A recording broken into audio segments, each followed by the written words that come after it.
What is up, everyone? This is Joe Rowan, and I am coming at you today with some relief pitcher sleepers for 2025 fantasy baseball. So, with that, let's get it started. Now, just some strategy right off the bat here. I like to wait on my closers, and I'd like to invest heavily in the sleepers going at these late prices. And, you know, paying up for a guy like Emmanuel Clase, it can be good. It solidifies your saves, and that category is pretty much taken care of, with him and one other solid guy. But, they cost, sixth, seventh round pick, and there's just so many valuable, bats and starting pitchers at that point, and I don't really want to spend on such an expensive closer. So the following is who I'll really be investing in for 2025. So let's get it started with number 272 in ADP, and that's Liam Hendricks. And I believe that he's going to beat out Aroldis Chapman for the Boston closer's job. Call me crazy, but I believe Alex Cora is going to go with him. No doubt about it. This is a risky one. So no wonder he's going so late.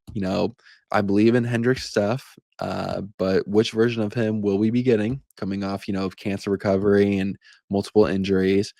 It's important, to remember he hasn't pitched meaningful innings in the bigs since 2022. So no doubt about it, he may take some time to shake off the rust, but even if he doesn't open the year as the closer, which I think he still will, I think it's going to be his job eventually. Um, you know, there's a lot of upside here. Remember how good Liam was just a few years ago, and Boston figures to be a good squad this season. So I believe they'll be playing in lots of close games and winning a lot of them. It's going to be Hendrick's job. And if anything, he's going super late. And if they don't name him as the closer, you can always drop him too. But I think I'm going to get a lot of value here for Liam, and I think you should too. Next, let's talk about Carlos Estevez of the Kansas City Royals. This was quite a shakeup and one I did not expect coming from the Royals. When Kansas City traded for Lucas Erceg at the 2024 deadline, I thought it was a tremendous move. And it turned out to be just that. He sat down batters in the playoffs and high leverage situations. He's a big part of their team. So entering 2025, we all thought, oh, Erceg is the for sure closer. And I thought they would be happy with their ninth inning option. Well, I guess not.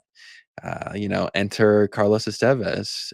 And even though he gave up that Francisco Lindor bomb in the playoffs last season, which sealed the Phillies' fate, he still had an outstanding year. And frankly, I thought I was swept under the rug a little bit. He didn't get appreciated enough. He dominated for both the Angels and the Phillies in 2024, combining his totals for a 2.45 ERA and 0.91 whip. He ranked in the 89th percentile for fastball velocity, and his expected stats showed to actually be better than his actual data. One thing I love about Estevez is that he doesn't shy away from batters. He goes right after them. He only walked 12 batters in 55 innings. It's a key part of his game, and no one wants to see free passes out of closers, especially us in fantasy. Drives us nuts.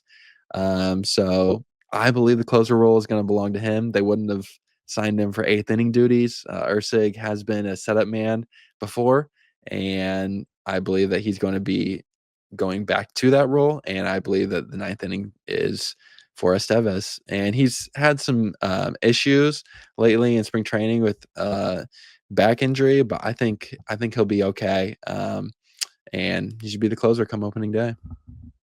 Next, let's talk about Jeff Hoffman, who is getting a shot as closer this season for the Toronto Blue Jays. He was such a good reliever for the Phillies, and we all wanted him to be the closer, but Rob Thompson wouldn't commit to anyone, and he was treated more as a high leverage setup man in Philly. But this year, he's going to be the closer for Toronto, which is very, very exciting. And he's going at 245, so late for a guy who could get 30 plus saves. His 2023 and 2024 were very impressive. The only reason fantasy managers, weren't paying attention is because he was that setup guy. He finished the year with 89 strikeouts and just 16 free passes in 66 and a third innings. That's insane. Definitely an improvement from his awful Colorado and Cincinnati tenures. You know, now on Toronto, he's got a shot to be the guy. And at this point next season, we could be drafting him as a top closer. So take advantage. Their general manager, Ross Atkins, has already said he's going to close the games for the squad in 2025. So take advantage of this cheap price. Next, I want to talk about Ben Joyce, who is a fireballer like no other. And you may be thinking, well, wait a minute, Joe, didn't they sign Kenley Jansen? Yes, they did. Who I should make a note. I do think that Jansen's going to open the season as the Angels closer. He's a veteran, and I think that they're going to give him the job. Ron Washington's going to give him the job. However, Joyce has all the upside in the world, and once Jansen faults a little bit, I think the organization wants to turn to a younger guy in the ninth inning. Uh, you know, he's a guy who hurled a fastball 105.5 miles per hour, which actually became the fastest pitch thrown by any player in 2024 and the fastest pitch thrown on a strikeout of all time on a strikeout. Um, you know, he's got major, major gas. Many times guys like him, they have all the velocity with none of the command. But that's not the case here, considering, he finished with a 2.08 ERA and 1.15 whip.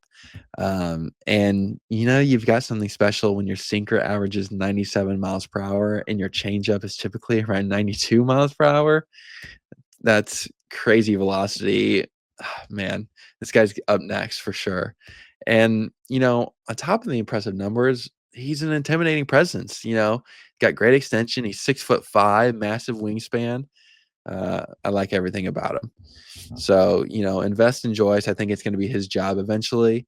And you're going to want that 105 mile per hour arm in your bullpen for sure.